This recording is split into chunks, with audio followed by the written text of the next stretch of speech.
Gusto mo bang mabalisa ang iyong karelasyon, yung tipong hindi siya makakatulog buong gabi sa kakaisip sa iyo? Kung yes, please continue watching. Hello mga guys, kumusta kayo? Panibagong araw, panibagong video na naman tayo. And sa araw na ito ay isa na namang video ang ating ituturo sa inyo ng simpleng gabay o simpleng pamamaraan na makakatulong sa atin.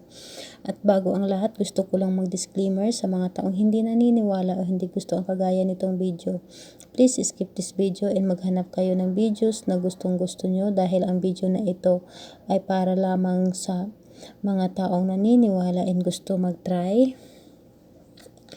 And ngayon, sa mga nagre-request nito para sa taong gusto nilang balisain o hindi makakatulog sa kakaisip sa kanila, ito na ang inyong mga request. And paalala lang po, wag natin itong sobrahan sa kakagawa dahil kawawa naman yung taong ating gagawan.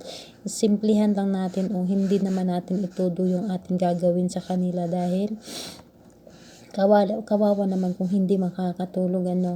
Kailangan ay gagawin natin ito na yung kumbaga na hindi natin iano na yung hindi talaga siya makakatulog dahil ang sa pakiramdam kung wala tayong tulog.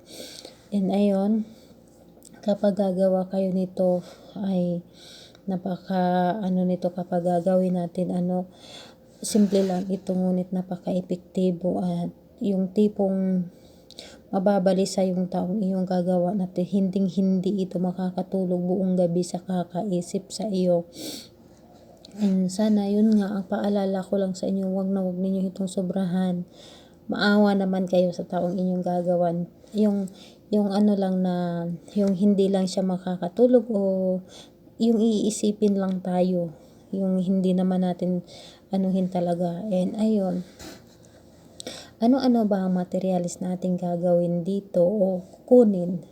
Napakasimple lang ang ating materialis. Kumuha tayo ng maliit na garapon lang, kailangan bote. Basta maliit lang tulad nito, maliit na garapon lang. Siyempre kailangan natin ng takip, kailangan natin ito takipan. Papel, panulat, kahit anong panulat ay pwede.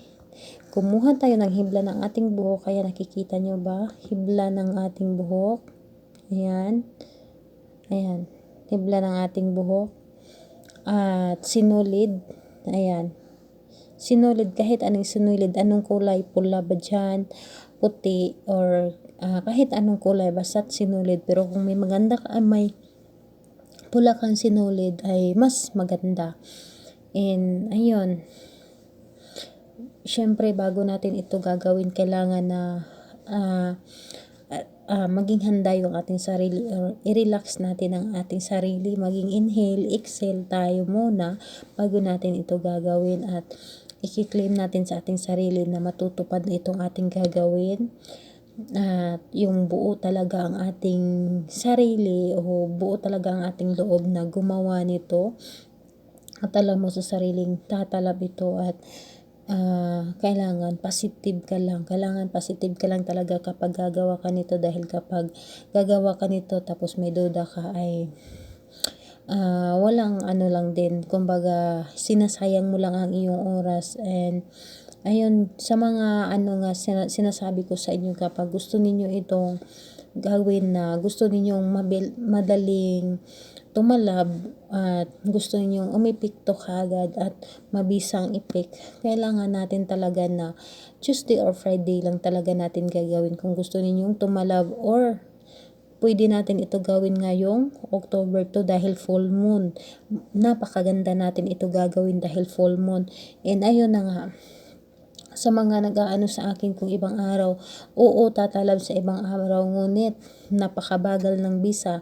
Pero kung gusto ninyong mabilis ang bisa, gusto ninyong malakas ang bisa, maghintay kayo ng Tuesday or Friday, kasi yun talaga ang ating araw talaga na pinakamalakas na magbigay energy ng ating ginagawang ritual kaysa sa ibang araw. Ito talaga ang ating required na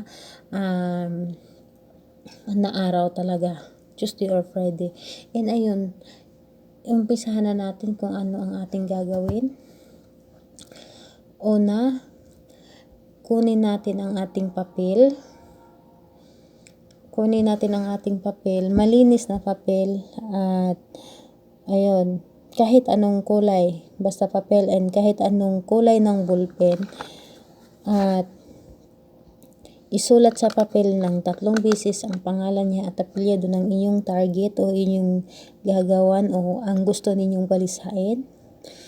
Pangalan at apelyido ng 3 beses, kailangan totoong pangalan talaga at hindi pwedeng palayaw lang, kailangan totoong pangalan talaga. Alamin nyo talaga kung ano talaga ang totoong pangalan niya. Alamin nyo talaga mga sis or mga boss, mga bossing.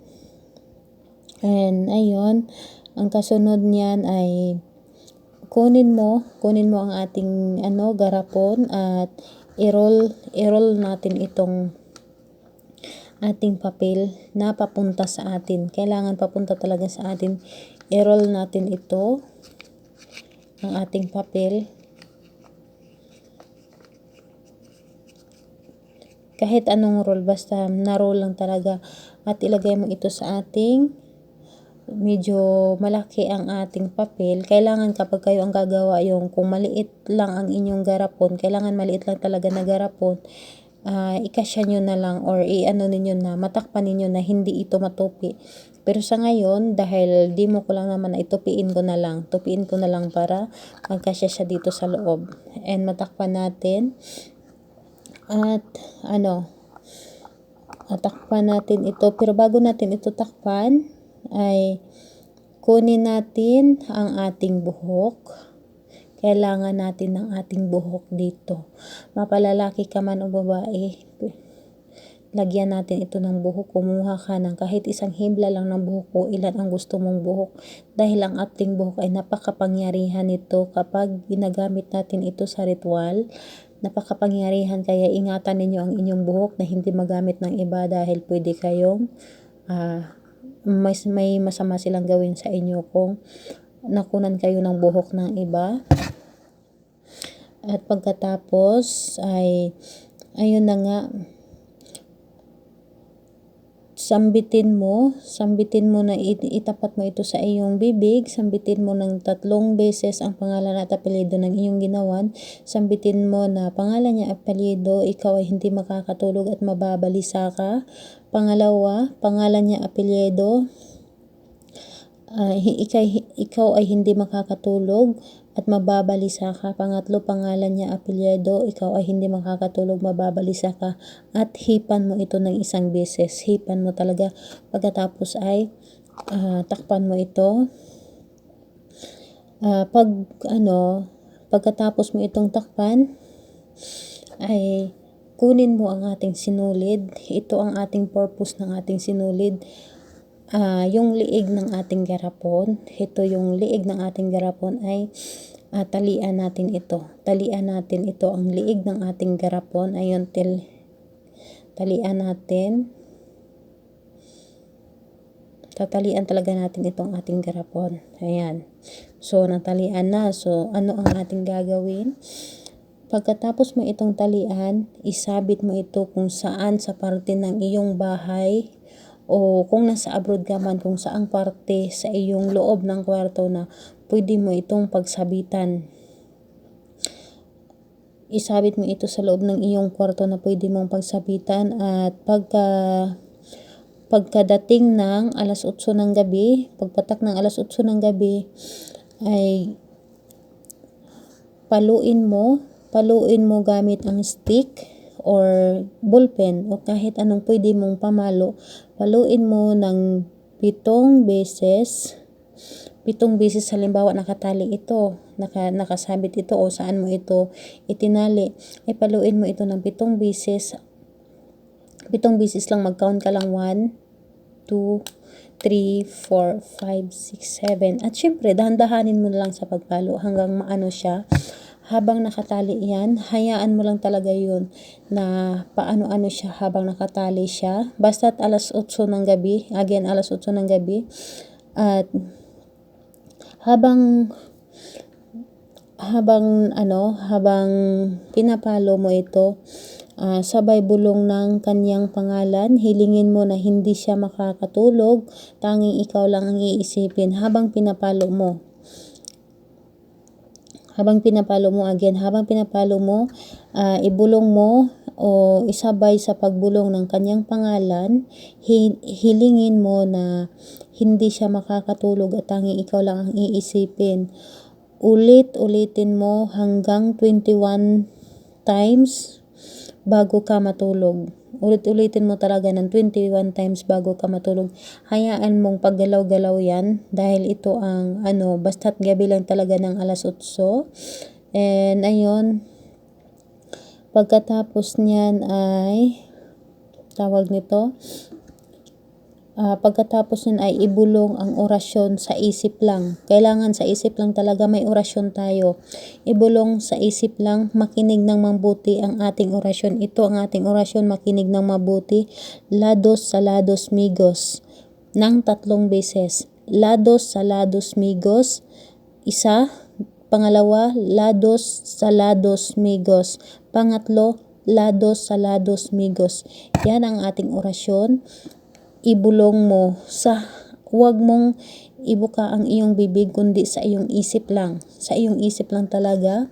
Sa umaga, sa pagising mo na lang ay magugulat ka na lang sa resulta. And ayun, kung magtatanong ka, sis, pwede ba ito sa babae? Ito babae, lalaki, ito lalaki. Yes, pwede ito. Sis, pwede ba ito sa taong matagal lang hindi napaparamdam sa akin? Yes, pwede. And mas lalong pwede ito sa mga LDR, sa mga nagtatanong, pwede ito sa LDR. And ayun, sis, kailan ba natin ito gagawin? Sa lagi ko itong sinasabi, kung gusto ninyong mabilis na matupad o mabilis na gumana ang inyong mga ginagawang ganito na ritual, ay gawin nyo talaga ng Tuesday or Friday ng umaga.